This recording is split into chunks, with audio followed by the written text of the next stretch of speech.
Hi everybody, I'm Tom. I wanted to make a video specifically to address the conundrum that the U.S. may find itself in should we in fact have an economic recovery, a robust, genuine recovery, that the current stimulus, quantitative easing, by some miracle, and maybe some changes in policies, etc., allow for a real, robust economic recovery. The way I see it is we are what we would term in aviation behind the power curve. Now, if you are an aviator, if you're a pilot, you understand what being behind the power curve means.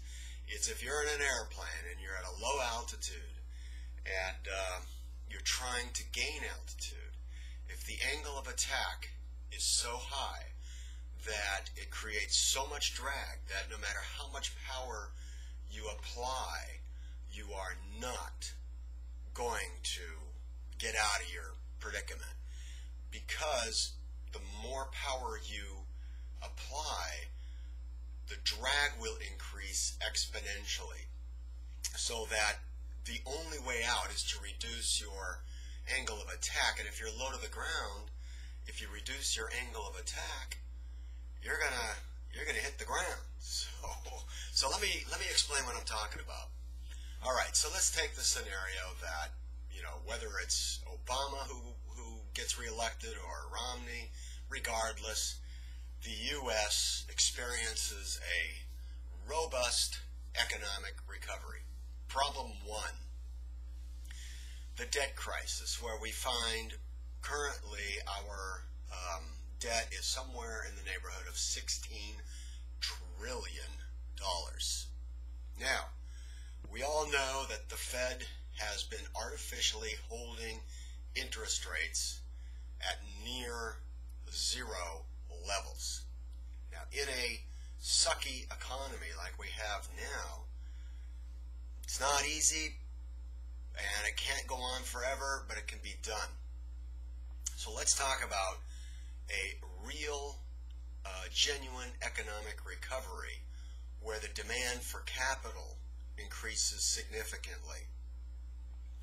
Well, one of the things that's helping our debt crisis with a sucky economy is the payments of our debt. I'm not sure exactly what it is, but I think our average debt service is about 2% of the debt, somewhere in that neighborhood, thanks to very, very low interest rates. However, you have an economic recovery, and if interest rates get to 5, 6, 7, 8% like the good old days, why, the debt service becomes almost as much as the revenues that we're bringing in.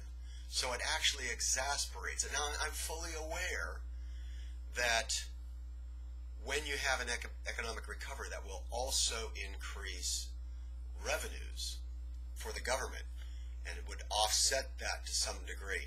I think a great example was after World War II.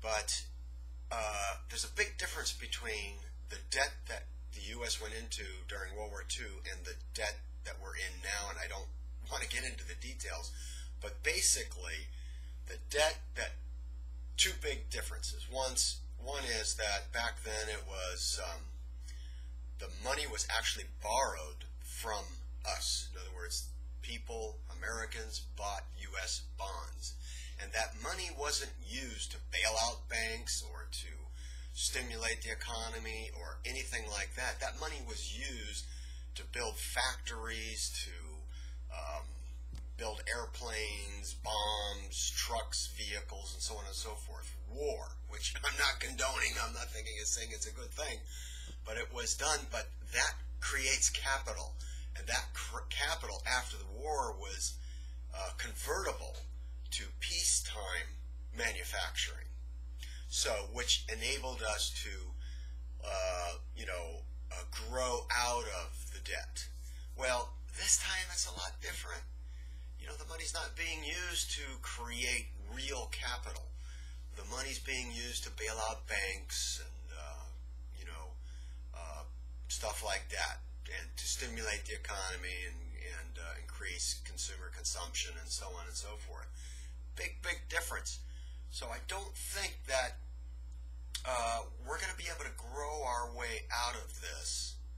In other words, we're not going to be able to increase government revenues faster and greater than our debt service is going to grow. Okay, so that's problem number one. Problem number two is, as everyone right now in the U.S. is complaining about gas prices, we have, as I make this video throughout the nation, I don't know what the average is, but I know here in California, it's in some areas as high as $5 a gallon. I know in Europe it's twice that. But we're talking about the American economy and so on. Now, I'm sure many of you are aware of the concept of peak oil. If you're not, you ought to become aware. And it's, there's a little bit of controversy about it, but in reality, the only thing that's controversial is, has it happened?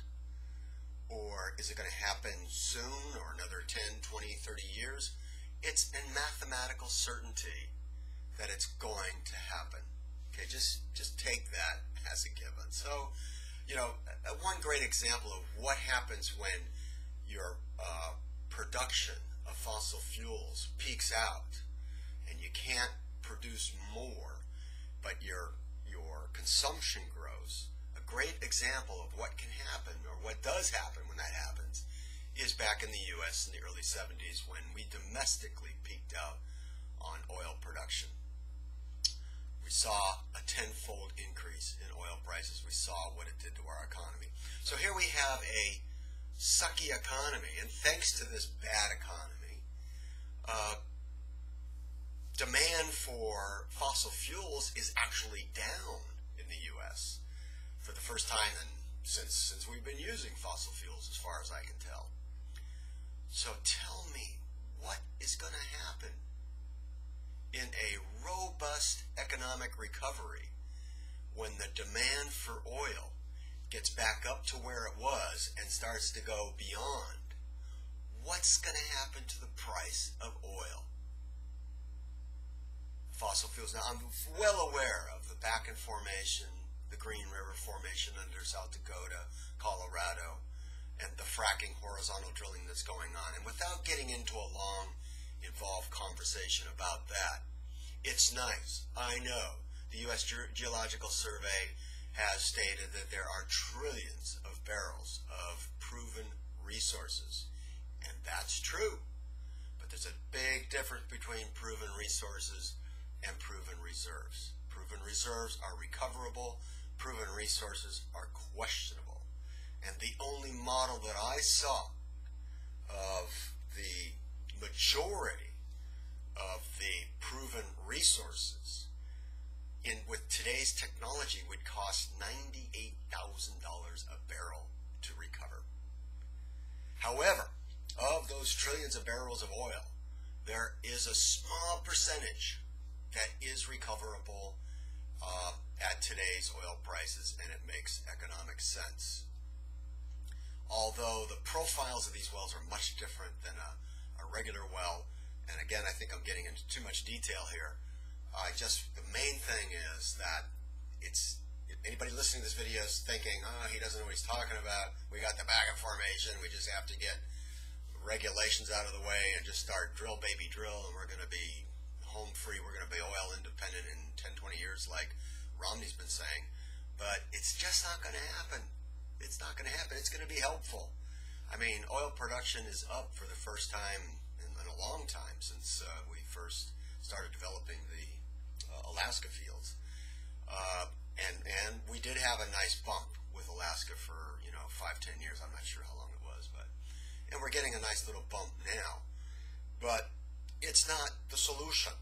So the bottom line is, problem number 2 is that with a robust economic recovery, oil prices, you think $5 a gallon gas is bad. it's going to go to if we have an economic recovery. And let's forget about the issues with Syria and Iran and all the geopolitical things that are going on that could exasperate the situation. Let's just take the knowns that are actually right here and now, the elements that are absolute and insurmountable for the time being in the short run. And the third thing, so 3 problems that I see. The third thing is the U.S.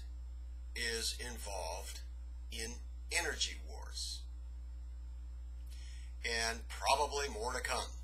Perhaps Iran or God knows where. But most likely more to come. Now, to fight energy wars, and please, I'm politically and so on and so forth, I'm an atheist. I'm just looking at things critically and objectively, and I think war is abominable, it's atrocious, and so on and so forth. The reality is the U.S. fights energy wars, and I don't like it, but that's what's happening. So the problem is that in an economic recovery, a robust economic recovery, to fight wars you need soldiers. And right now we have a volunteer army. Believe me, the powers that be, the oligarchs, the defense industry, the military, Washington does not want to go to a draft army. Look what happened in Vietnam, all the riots and demonstrations and so on and so forth. My personal belief is it would be far, far worse if that happened today. So basically, with a robust economic economy, you're not going to get soldiers because young people, men and women, are going to find good jobs.